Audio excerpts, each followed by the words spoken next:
Tonight our topic is one of those very dangerous topics. We all know that Allah subhanahu wa ta'ala in the Quran, He warned us against being a munafiq, being hypocrite. And in Surah Al-Baqarah, Allah mentioned many of their characteristics, and in many other surahs, as a matter of fact, Allah subhanahu wa ta'ala named the surah after them, Surah Al-Munafiqun. What is nifaq? What is hypocrisy?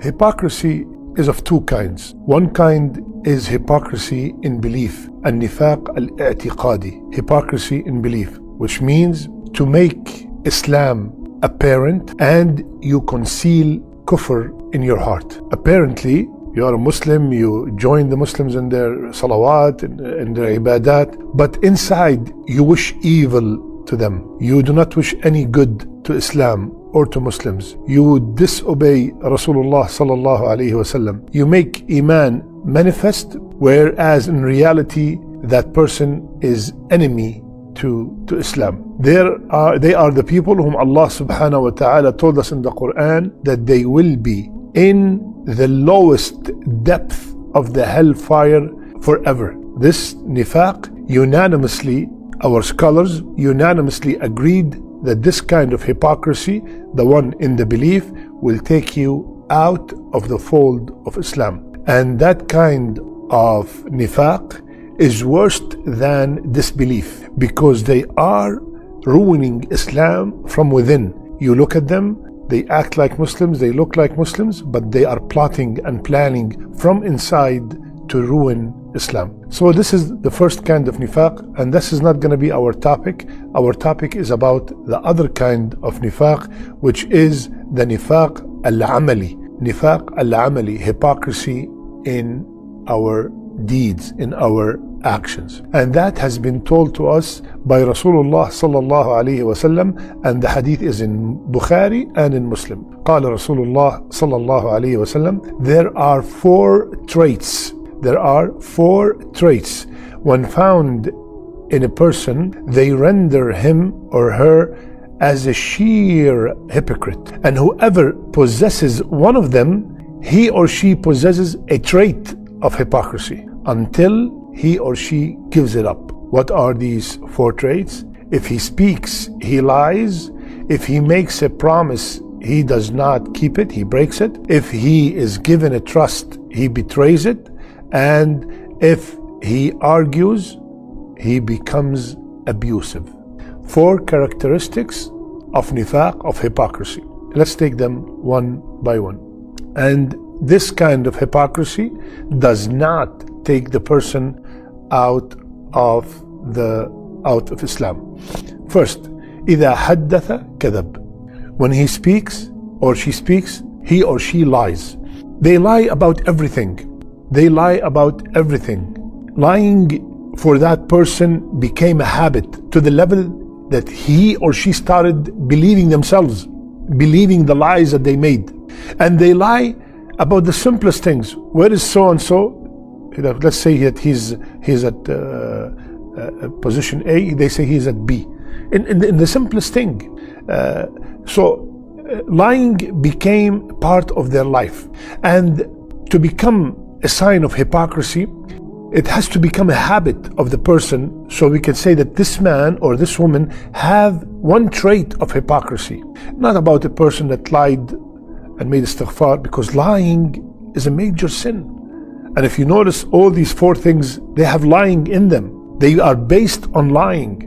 And Allah subhanahu wa ta'ala told us in the Quran, يَا أَيُّهَا الَّذِينَ آمَنُوا اتَّقُوا اللَّهَ وَكُونُوا مَعَ الصَّادِقِينَ. It's an order from Allah, it's a command for the believers to be always truthful. So if someone constantly always lies, then he or she have a trait. We do not call them munafiq. We say that they have a trait of nifaq. They have one of the traits of nifaq. And any of these traits, if someone persists on it, it is very dangerous, because it might lead the person to become from the other kind of nifaq, the nifaq that takes you to the hellfire. Okay?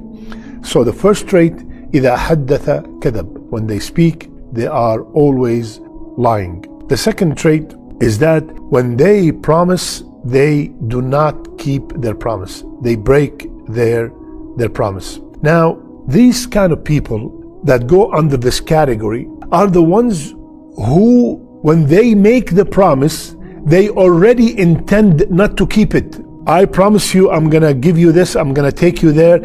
Already when I gave you that promise, or that person, the munafiq, when he gave you that promise, he already have in mind that he's not going to keep it. And this is the person we're talking about right here. We're not talking about a person that promised you something and then there's some circumstances took place and he was not able to fulfill his promise. We're not talking about that person. We're talking about a person on purpose he broke his promise, or he intentionally, in the beginning, he was not even intending to fulfill that promise. And unfortunately, we have that prevalent in our societies and our communities. I'm coming at 6, they come at 7, they come at 8. They do not keep their promise. I promise you I'm gonna take you there, they never show up. I promise you I'm gonna speak to that person to get you a job, they never even talk to that person. They constantly break their promise. It became a habit. Then when that takes place, then that person have a trait of nifaq. And that promise does not have to be with Muslims only.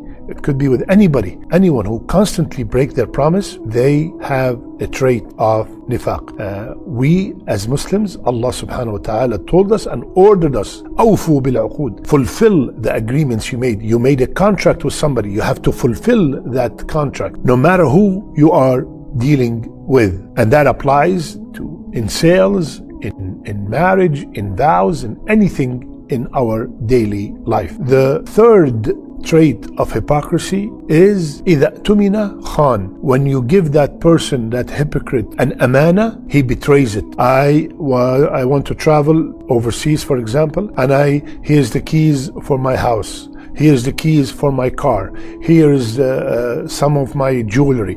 Please, this is an amana. When I come back, please give it back to me. We are supposed to give it back to the person who entrusted us exactly the same way they left it. That person who has a trait of nifaq, no. Sometimes he might reach a level, you have nothing with me.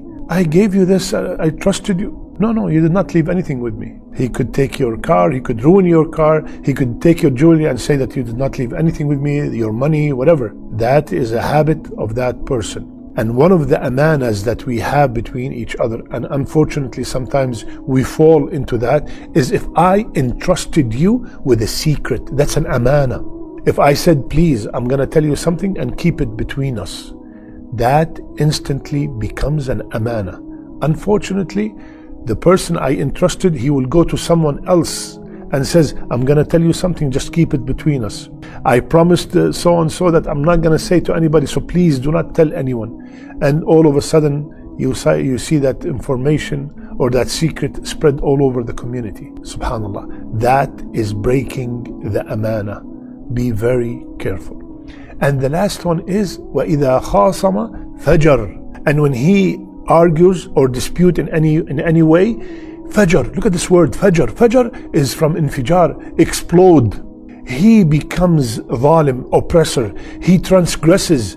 And all of a sudden, me and that person, we were friends. And all of a sudden we had an issue, we had an argument. He goes and spread lies against me. He tells all the secrets that we had between each other. He goes beyond, above and beyond to ruin the person he argued with. That's a sign of nifaq. Look at the words Rasulullah said, إِذَا خَاصَمَ فَجَرَ. Yani he became a completely different person. You cannot believe how that person is acting.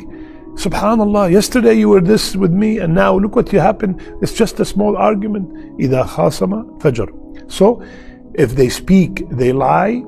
If they make a promise, they break it. If they are entrusted in something, they betray it. And if they have a dispute, they transgress. These are signs of hypocrisy. Someone might have one, some might have two, someone might have them all.